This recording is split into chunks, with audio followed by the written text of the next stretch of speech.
500 millions de bouddhistes et 15 millions de juifs dans le monde. Et il existe au total 4300 religions. Dans ce cas, certaines personnes peuvent se demander pourquoi est-ce que je devrais suivre l'islam parmi toutes ces religions? Comment savoir si l'islam est la bonne religion? Est-ce qu'on peut le prouver rationnellement? Nous allons répondre à cette question à travers une technique très intéressante développée par le philosophe Descartes. Elle s'appelle scepticisme cartésien. En gros, il dit, imagine que tu as un panier plein de pommes. Tu mets ta main dans le panier et tu en ressors une bonne pomme. Lorsque tu reprends une autre pomme et qu'elle est pourrie, ce n'est pas la peine de continuer à sortir les autres pommes pour jeter celles qui sont pourries. Tu n'as pas à toutes les sortir pour vérifier lesquelles sont bonnes et lesquelles sont pourries. Au lieu de ça, vide tout le panier et ensuite remets dans le panier les pommes qui sont bonnes. Utilisons cette technique pour répondre à cette question. Est-ce qu'on peut examiner les 4300 religions une par une? Je ne crois pas. Alors examinons les indices qui se trouvent dans l'univers avec raison et logique. Déterminons les conditions qui doivent être réunies pour avoir une vraie religion. Utilisons ces indices pour obtenir la réponse directe à la question « Pourquoi l'islam ?» Lorsqu'on construit un bâtiment, on pose d'abord les fondations, n'est-ce pas? Il y a des étapes à respecter. Dans notre cas, nous devons vérifier chaque étape et éliminer ce qui ne correspond pas en commençant par la fondation. Donc, on va utiliser ces filtres-là. Est-ce qu'il y a un Dieu? Est-ce que cette religion est nécessaire? Et si elle est nécessaire, est-ce qu'il y a un livre saint et un prophète? On va d'abord examiner les fondations du bâtiment, c'est-à-dire est-ce qu'il y a un Dieu ou non? Tu es peut-être en train de penser à différentes méthodes pour répondre, mais aujourd'hui on va faire la recherche de la réponse à cette question à travers l'univers qui nous entoure. Maintenant, écoute attentivement pour comprendre l'exemple que je vais te donner. Selon la physique, s'il y a un travail qui a été fait, alors il doit y avoir une force en place qui est capable de faire ce travail. C'est-à-dire que la personne qui accomplit un travail doit avoir assez de puissance pour pouvoir y parvenir. Par exemple, si je voyais un bébé tirer un avion, je chercherais immédiatement un autre responsable car le bébé ne pourrait jamais accomplir cette tâche. Je dirais qu'il y a un système mécanique qui déplace l'avion, etc. Même si mes yeux disent que c'est le bébé qui tire l'avion, mon esprit interviendra immédiatement et dira « Le bébé n'a pas assez de force pour tirer l'avion ». Je commencerai à chercher le véritable auteur de cet acte au-delà du bébé. Et ce serait la chose la plus logique, n'est-ce pas? Comme dans cet exemple, lorsqu'on regarde l'univers, par exemple, on voit la vache comme responsable de l'acte de produire du lait. La vache ne connaît pas les acides aminés du lait qu'elle produit. Elle ne connaît pas non plus les besoins du corps des personnes qui vont le boire. Mais elle produit exactement le lait dont ils ont besoin. De plus, elle le produit en consommant quelque chose qui logiquement n'a aucun rapport. L'herbe. Quand on regarde de l'autre côté, nous voyons l'abeille vénéneuse comme responsable de la fabrication d'un doux miel. L'abeille ne connaît pas les minéraux qu'il y a dans le miel lorsqu'elle le produit. Ou sinon, le corps de l'abeille, ses cellules ne connaissent pas les besoins du corps des personnes qui mangeront ce miel. Mais elles produisent un miel qui peuvent même les soigner. Et si nous regardons autre part, nous voyons l'arbre comme responsable de la fabrication de fruits juteux, sucrés et colorés à partir d'un sol sec, sans goût et sombre. Mais la graine de cet arbre ne connaît pas le goût que je ressentirai. Elle ne connaît pas l'odeur qui plaira à mon nez. Elle ne sait pas ce que mes yeux aiment voir. Elle ne connaît pas les besoins de mon corps.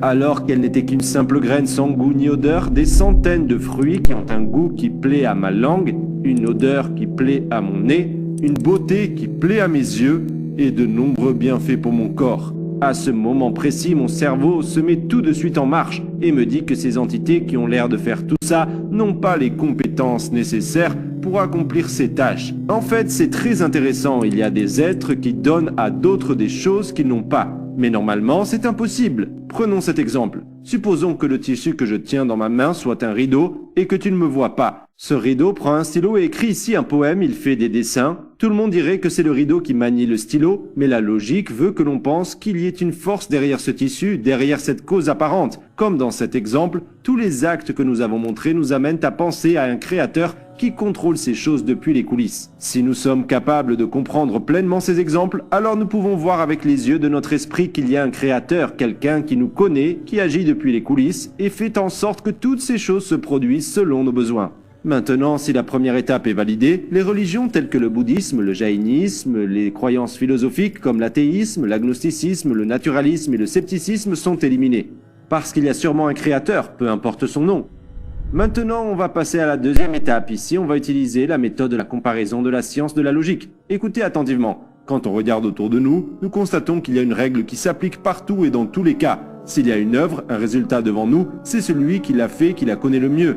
Aussi, quand on va en parler de cette chose, la première personne qui aura son mot à dire sera celui qui l'a faite. Par exemple, quand j'achète un téléphone, j'ai aussi un mode d'emploi, n'est-ce pas? En faisant ça, l'entreprise qui l'a fabriqué me dit on a fabriqué ce téléphone, donc logiquement, c'est nous qui le connaissons le mieux jusqu'à ses moindres détails. Et en te donnant ce manuel, on confirme ce fait. Nous en trouvons même dans les produits basiques. Alors notre esprit se dit, il y a des modes d'emploi dans les produits les plus basiques. Alors est-ce que ce serait logique que le créateur de l'univers, qui a créé les hommes et les a envoyés dans le monde, n'ait pas envoyé un mode d'emploi pour les guider? Au cours de l'histoire, toute l'humanité s'est posé les questions suivantes. Qui suis-je? D'où est-ce que je viens? Où est-ce que je vais aller? Quel est mon but dans cette vie?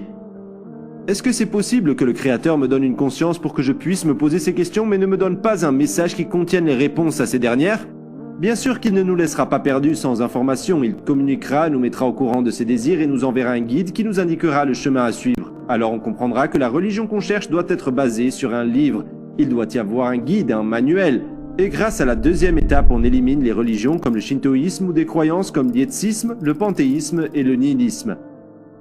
Donc si je te demande, est-ce que tu penses qu'un livre tout seul serait suffisant? On nous donne des livres à l'école. Mais est-ce que c'est suffisant? Est-ce qu'il ne faudrait pas aussi un professeur pour enseigner ce livre? En fait, on a besoin d'un professeur qui ne va pas juste enseigner le livre, mais qui va aussi réunir les élèves dans une salle de classe et les attire vers ce livre. Même s'il y a des élèves qui ne veulent pas écouter. Je pense que vous avez plus ou moins compris ce que je veux dire à travers cette analogie. Tout comme un professeur qui explique le livre en donnant des exemples et des explications et qui calme et dirige la classe, la religion qu'on cherche a aussi besoin d'un enseignant. D'un messager. On peut aussi dire ça, dans chaque domaine, il y a des connaissances théoriques et il y a une mise en application concrète de ces connaissances. Le texte écrit dans le livre est la connaissance théorique. Donc il faut que quelqu'un nous montre comment il est possible d'appliquer ces connaissances dans des situations de la vie.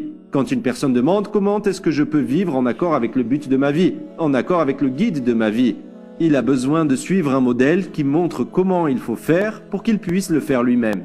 Donc si on reprend l'exemple de notre professeur, ce n'est pas suffisant de connaître les théories mathématiques.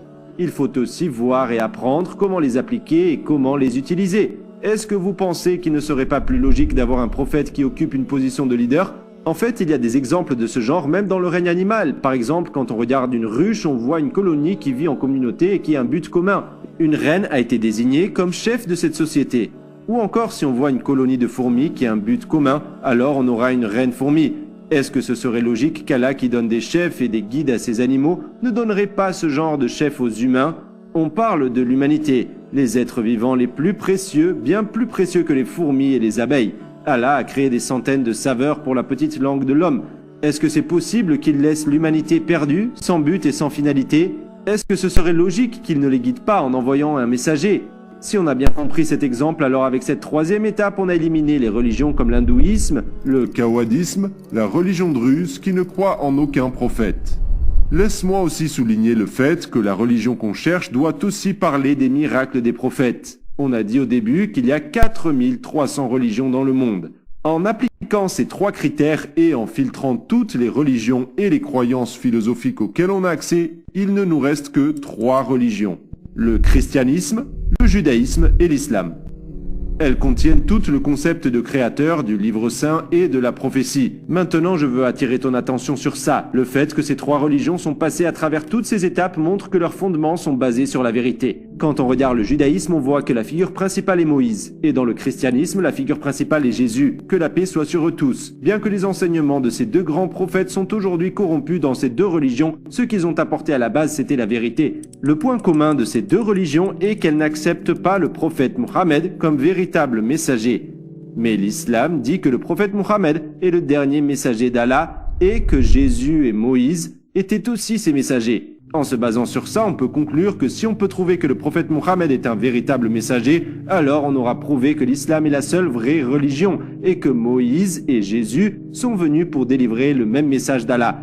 Oui, c'est donc à ce moment que de nombreuses preuves commencent à nous venir à l'esprit. L'une des preuves les plus importantes est sa vie elle-même. Imagine, il a vécu avec son peuple pendant 40 ans avant sa prophétie. Pendant 23 ans de sa vie prophétique, il a été le centre de l'attention aux yeux des mêmes personnes, et ils observaient chacun de ses mouvements. On va voir si une telle personne, ma'adallah, était un menteur ou non. Logiquement, on sait que les personnes qui sont proches les unes des autres en termes de rang et de position sociale peuvent s'imiter entre eux, mais plus la position sociale d'une personne est basse par rapport à l'autre, plus il est difficile de l'imiter. Prenons l'exemple d'Ibn Sina, aussi connu sous le nom d'Avicenne en Occident. C'était un génie de la médecine dont les ouvrages ont été étudiés dans les universités du monde entier pendant des siècles. Est-ce qu'une personne ignorante peut imiter ou peut se faire passer pour Avicenne? S'il va dans une ville et dit « Je suis Avicenne », combien de personnes le croiront? Au bout d'un moment, les gens qui le fréquentent se rendront compte que c'est un menteur à cause de son attitude et de ses actes, n'est-ce pas? Un fraudeur et un pauvre ne peuvent pas imiter un sultan. En peu de temps, toutes ces caractéristiques feront savoir que c'est un imposteur. Disons qu'il a réussi à l'imiter. Mais pendant combien de temps est-ce qu'il peut continuer à tromper les gens? Au bout d'un moment, son mensonge sera découvert d'une manière ou d'une autre. Prenons cette comparaison logique et appliquons-la au prophète Mohammed. Voilà ce que la religion qu'il a apportée dit de lui. C'est une personne dont Allah a fait un prophète parmi d'innombrables gens. Le dernier messager d'Allah qui a été envoyé à toute l'humanité. Le peuple le plus supérieur et le plus moral. Il y a deux possibilités ici. Soit c'est vraiment le cas, soit Ma'azallah c'est un menteur. Mais tu dois te rappeler que celui qui dit que c'est un menteur ne peut pas dire que c'est un menteur ordinaire. Il doit dire que c'est le plus grand menteur de l'histoire parce qu'il a menti sur le fait qu'il occupait une position si élevée. Il doit dire que c'est quelqu'un qui n'accepte pas Dieu, qui ne craint pas qu'il le punisse et dit des mensonges au nom d'Allah. Supposons qu'il l'a fait. Est-ce qu'il pourrait continuer à le faire pendant 23 ans? Il y a peut-être des gens qui pensent que le prophète, paix et bénédiction d'Allah soit sur lui, était en contact avec peu de gens. Mais ce n'est pas du tout le cas. Pendant sa vie prophétique, ceux qui l'entouraient, des milliers de personnes ont été témoins de tous les aspects de sa personne. On sait avec quelle main il mange, quel pied il met en premier lorsqu'il entre dans un endroit, jusqu'à l'ordre dans lequel il se coupe les ongles. Je veux dire qu'ils l'ont examiné de manière tellement détaillée qu'il n'y a pas une autre personne dans l'histoire qui ait été examinée de manière aussi approfondie. Est-ce que tu penses que s'ils avaient vu en lui des incohérences et des défauts, ils l'auraient soutenu et auraient supporté toutes ces difficultés? Bien sûr que non. D'ailleurs, ceux qui l'ont observé n'étaient pas tous des croyants. Ceux qui ont nié sa prophétie l'observaient aussi. Il vivait parmi eux avant de devenir messager et non pas seulement après. Il est né et a grandi parmi eux. Il n'était pas un étranger. Il savait tout de lui. Ils lui faisaient tellement confiance que, avant qu'il ne devienne prophète, ils lui ont donné le surnom de Al-Amin, ce qui veut dire le digne de confiance. Tout le monde était d'accord pour dire qu'il ne mentirait jamais et savait à quel point il était pieux. Ils en étaient tellement sûrs de ça que même ceux qui sont devenus ses ennemis après sa prophétie lui confiaient quand même leurs biens. Ils n'ont pas trouvé de défaut en lui avant ou après la prophétie. La seule chose qu'ils ont trouvé à dire, c'était de mal parler de lui en l'appelant sorcier ou magicien. Rien de plus.